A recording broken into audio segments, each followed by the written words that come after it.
Malumunuz son günlerde ticaret hayatı çok hareketli geçiyor. Mevcut hükümet de ekonomi anlamda düzenlemeler yapıldı. Dolayısıyla ürünlerden katma değerin 2 puan artırılmasını karar altına alındı. Biz bu kararı doğru bulmuyoruz. Tüketicilerin çok aleyhinde. Çünkü katma değer daha çok dar gelirli insanların tükettiği ürünlerden alınıyor.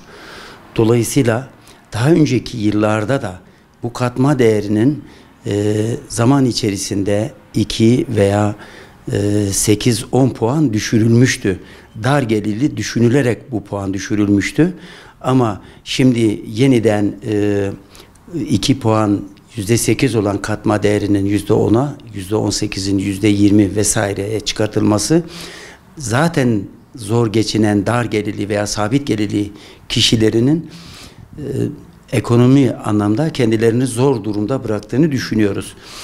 Bunun daha geniş tabana yayılması gerektiğini düşünüyoruz. Daha çok adaletli olabilmesi için verginin ve dolayısıyla katma değerinin mali durumuna göre tahsil edilmesi gerekiyor.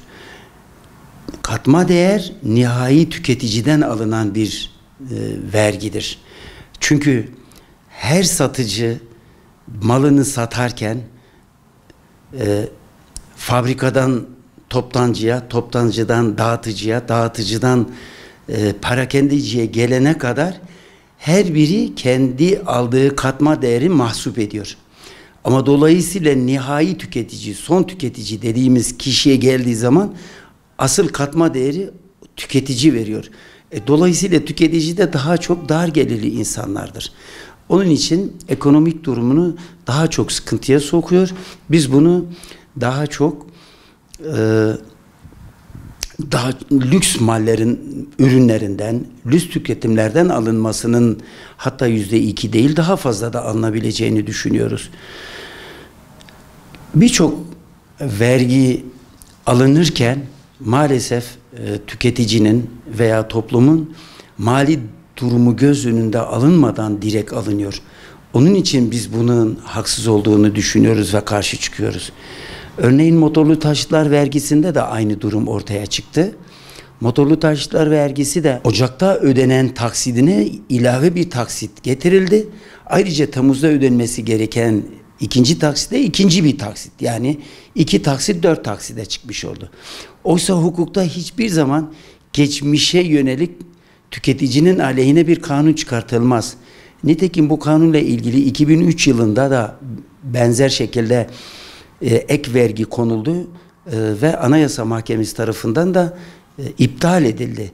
Yani biz bunun da iptal edilmesini bekliyoruz.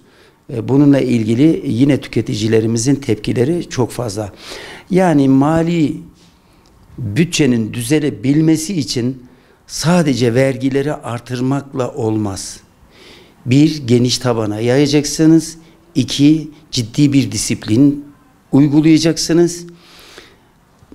Vergi alınırken, adaletli davranırken çok kazandan çok, az kazancı olandan az, hatta dar gelirlerden hiç alınmamasını tavsiye ediyoruz ve bunun için de karşı çıkıyoruz.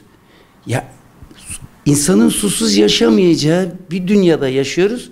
Sudan katma değer alınıyor. Çok acayip. Vallahi ben çok ilginç görüyorum. İçmeyelim mi veya az mı içelim suyu Allah rızası için? Az tüketelim, az vergi verelim. Olur mu böyle bir şey?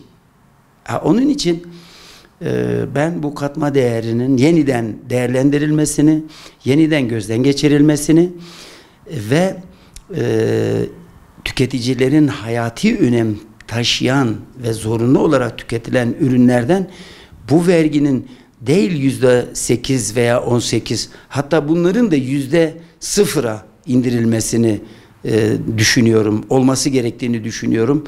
Bu olmuyorsa %1-2 seviyelere çekilmesini istiyorum.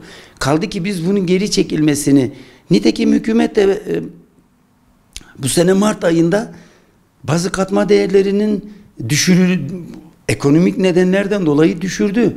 Halkın dar geliri oluşundan kaynaklı düşürdü. Daha üstünden 6 ay geçmeden bunu tekrar yükseltmek doğru bir şey olmadığını düşünüyorum. Yani bu kararın yöneticiler tarafından yeniden gözden geçirilmesini, dar gelirli kişilerin düşünülerek yeniden düzenleme yapılmasını ısrarla istiyoruz.